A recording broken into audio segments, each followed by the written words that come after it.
jaaliyadda Soomaaliyeed ee degan magaalada Omaha gobolka Nebraska ee dalka Mareykanka ayaa munaasabad isugu jirta xus iyo duco u sameeyay dadkii ku geeriyooday qarixii 14 Oktoobar ee sanadkii hore ee ka dhacay magaalada Muqdisho. Munaasabadan ayaa waxaa soo qaban qaabiyay hay'adda Somali American Heritage Society of Nebraska. dadkii ka soo qayb galay waxaa ka mid ahaa culumaa udiin, waxgarad iyo haween. hadalladoodiina waxaa ka mid ahaa يعني شهيد محل لها نيك إلهي قدام بالآفة وحب الله قبسنين أو أصلا جناديس إن شاء الله والديار هاي كاسة شهيد ده مركا شهيد كمركا دور شيء أنا هنكره قف كدين إلهي إن كرنا قطوتك تقول دجالة معي أو سير ساس كلنتي سير ساس كلنتي حتى سيف أسر وقتي أم واحد أسر وقتي حقصور وقته أما قف مسلم قال اللي قال ما يصير هدلو قف كي يوقف تسكول إنتو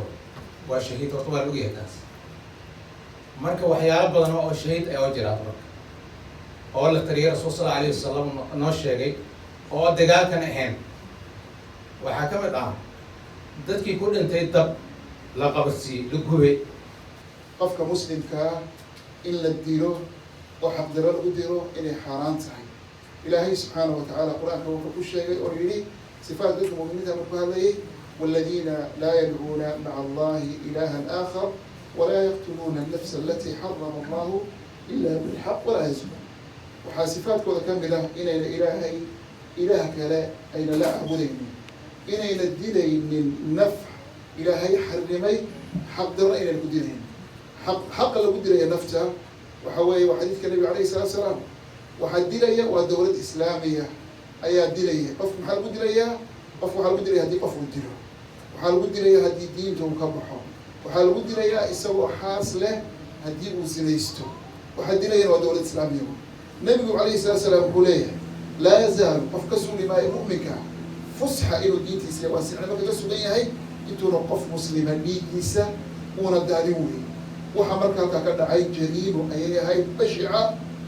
أما الصومالي هالسمايين أما بناك رجع سمايو ذاتك أريدها سمايي إلهي سبحانه وتعالى يلا حساب تمايا إلهي سبحانه وتعالى أي ذاتك أي كأبا مرمي وحي سمايين أنا وأوت عيننا وحالنا اللهم اغفر لهم وارحمهم وأكرم نسلهم ووسع مدخلهم إلهي وحنا قبرنا ونحريستو وذنبي ونافو وأنا قلنا نود من حريستو أنت سمايو صلى الله عليه وسلم ومال المقدية ومال معنا كنا قتي dad badan oo muwaadiniin Soomaaliyeed barmadow waa maalin hooyo ilmaheedii ay shaqo aadeen ay loo soo sheegay ilmaheedii oo meelya loo kala go'an waa maalin macnaa abiyo hooyo carruur iskool geystay oo shaqo u soo aaday oo carruurtii iyo ayagii kala lumeen intaas qof oo hal maalin geeriyootay Soomaaliya weligeed kama aysan dhicin waa markii ugu horeysay oo tiro intaas la eg hal meel ay ku wada dhintaan taas waxayna tustay in aan u gurmano Soomaali meel walba joogto adduunka inay u gurmato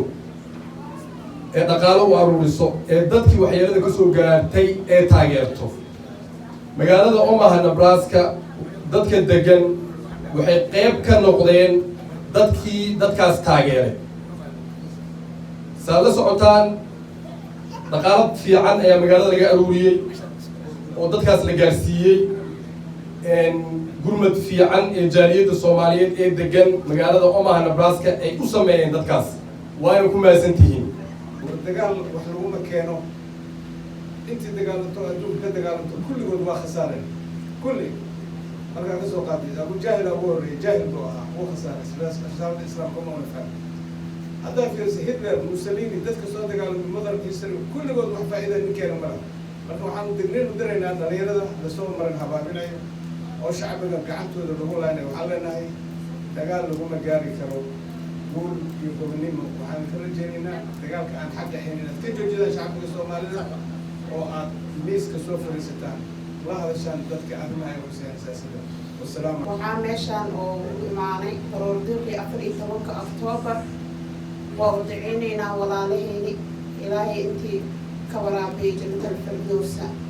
ugu dambeyntii dadkii goobta ka hadlay waxaa ka mid ahayd maame shukri maxamed oo ka mid ah jaaliyadda soomaaliyeed ee magaalada Omaha ayaa si kulul u cambaaraysay cid kasta oo ku lug lahayd falkaasi. marka ilaahay waxaan ka baryaynaa shabaab shalay waxay ku bilowdeen beebeen iyo soo jiidasho iyo kitaabkan dadka ku xukumaynaa soomaaliduna aad ugu baahan tahay in kitaabka lagu xukumo soomaalida waa muslim sax ah